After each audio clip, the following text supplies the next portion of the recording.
But at the moment, I would like to address a topic. When we are developing new medical devices, there are a lot of challenges, there are a lot of considerations. And today here with us, we have Ralph from MedPhab. Ralph, please, would you share with us what is MedPhab and what do you offer there? Yes, absolutely. Thanks a lot.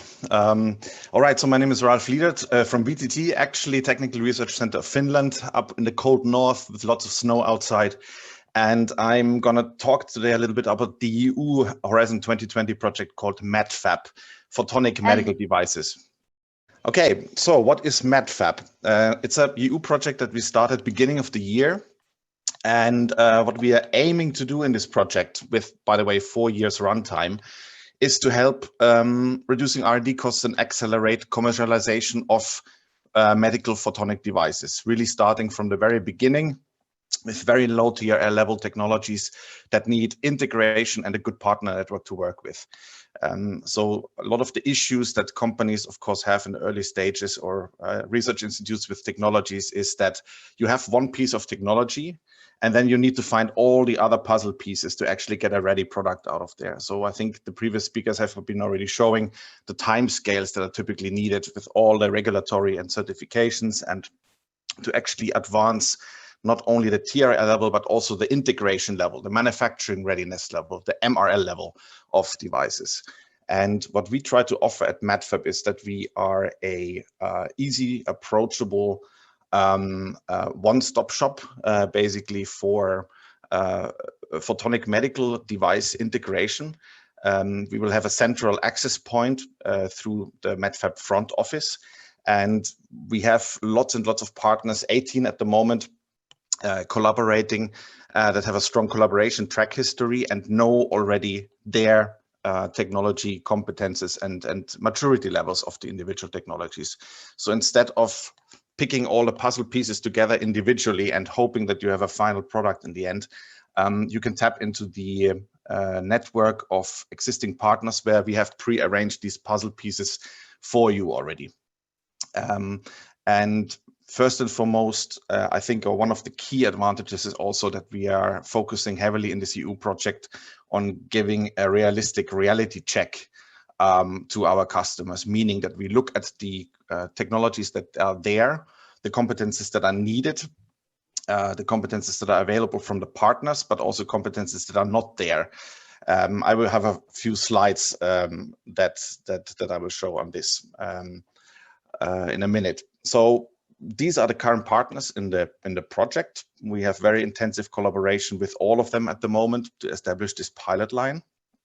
And the topics and technologies that we are offering within the pilot line are listed here. I'm not going through all of these individual technologies now. The presentation will be available also after the call. But I want to talk a little bit about the interaction, how you can work with us. So we will offer a single entry point through the front office that I've mentioned earlier. And we are really accessible for small startups, large corporations, and offer then basically within the MedPhab community the possibility to relay back on a technology map that we are establishing in the next 4 years. So we have a European pilot line in the end that helps really to speed up the development of photonic medical devices.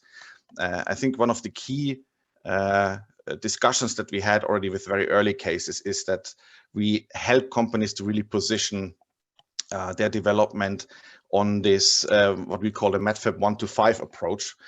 So typically, as you go along in the development scale of a project, the first phase is typically very inexpensive, relatively inexpensive. You have a lot of flexibility, but the more you go further down the road in development and integration, the more expensive it gets to do changes on the design or in your approach. And we try to help you to avoid these mistakes. To do changes late on in the process. So roughly MedPhab will cover the range here, really from early development all the way to pre-manufacturing. I have to mention that MedPhab is not a legal entity. We are not a company, but we are a consortium that will then end in a sustainable pilot line that will also then exist afterwards, after the project is ending after 4 years. And we can help you in really accelerating development towards manufacturing. And one tool that has been tremendously helpful, I think early discussions already, was to try to get this TRL MRL thinking into our customers. So very often when you are in the beginning of an integration path towards a product, you have technologies that might be very high TRL level. So you have ready components that work beautifully on prototypes. But then when we talk about manufacturing readiness level, integration level, it might be that we have a technology that is really high TRL, but is very, very low on MRL scale. And we are trying within MedPhab to go in the beginning of the project through all the competencies and technologies that are needed and give them a label to say that, for example, we are now with your technology here at the end of the exploratory phase, and you want to get from that phase towards a higher manufacturing readiness level, but also to a higher TRL level. So the mapping of the project to put the project onto the map, how far we can get within MedPhab, and giving a realistic view, a reality check, so to say, so that we are not hitting any nasty surprises towards the end. We have in the second year of the project, middle of next year, an open call for customers starting. That will be in the middle of 2021, and there will be another one in 2022, where we try to validate and run through this front office process and the MedPhab service offering in public calls and cases. We have some EU funding for this available. We don't have the exact percentage sizzled out yet, but the project that can apply and that will be selected, they will have around between 50 and 70% funding they will get from the EU project. The rest has to come from the company itself. But we are validating the operations of the pilot line through these open calls. And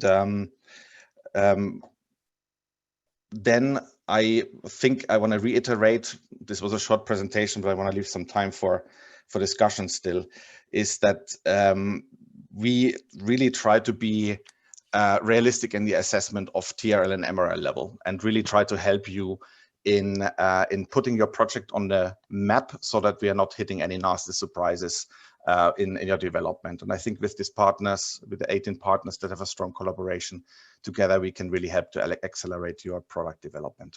Thank you very much, Ralph. Thank you for this very nice overview. I want to highlight that this is not a closed club.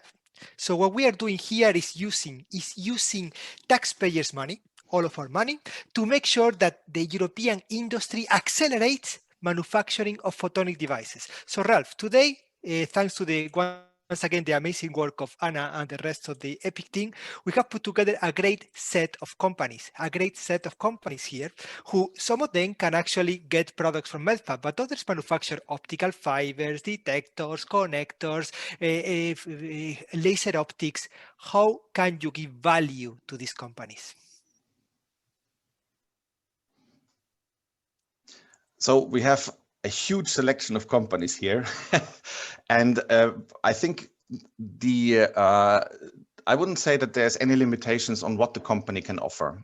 We consider hardware aspects, software aspects, and as with everything, I think the devil is in the details.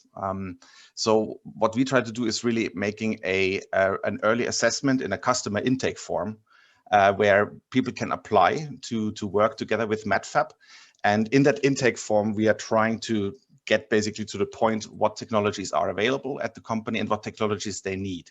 And like you mentioned before, we are not limited to only the MedPhab partners, but we are also identifying technology gaps that are not available from MedPhab, and then try to bring external partners, which can be any of the partners or any of the partners in the poster behind you, into the MedPhab project.